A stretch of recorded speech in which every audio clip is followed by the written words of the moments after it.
বিকেল বেলা হাঁটতে হাঁটতে চলে আসলাম ব্রিক ফিল্ডের কাছে। তো এখানে এসে দেখছি বিশাল বড় একটি বড় গাছ। তো এখানে দেখছি মোটামুটি ভালো বড় ধরছে আর কি। তো এটা দেখে আর লোভ সামলাতে পারি না, যার কারণে রাসেলকে উঠে দিচ্ছি বড় গাছের উপরে। এই গাছটি যেহেতু একবার রাস্তার মাঝখানে আর কি, তো আমার মনে হয় না এটা কোনো মালিকানা গাছ আর কি। তো এটা যেহেতু সরকারি গাছ, তো এটা দেখতেছি মোটামুটি আমার মনে হয় যে কেউ চাইলে কিন্তু এই গাছ থেকে খাইতে পারে। তো আমরা এই জন্য রাসেলকে উঠে দিচ্ছি এখান থেকে বড় পাওয়ার জন্য। রাসেল যে জায়গা দিয়ে উঠছে আর কি, তো এই জায়গা দিয়ে আমার মনে হয় এর আগে আরো অনেক উঠছে আর কি। তো ওই জন্য এখান দিয়ে এত বেশি বড় না আর কি, যা আছে সবগুলো একবারে ছোট ছোট।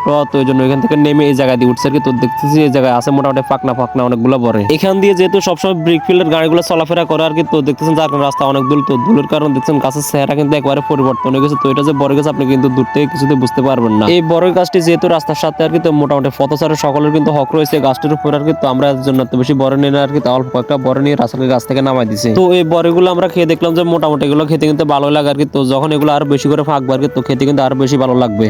আই এম বরি, এটাই বাস্তব। I love you. এরপর বড় খেয়ে হাঁটতে হাঁটতে চলে যেতেছে সামনের দিকে আর কি। তো যাই হোক, আগামী ভিডিও আসা পর্যন্ত সবাই ভালো থাকবেন, সুস্থ থাকবেন। আল্লাহ হাফিজ, আসসালামু আলাইকুম।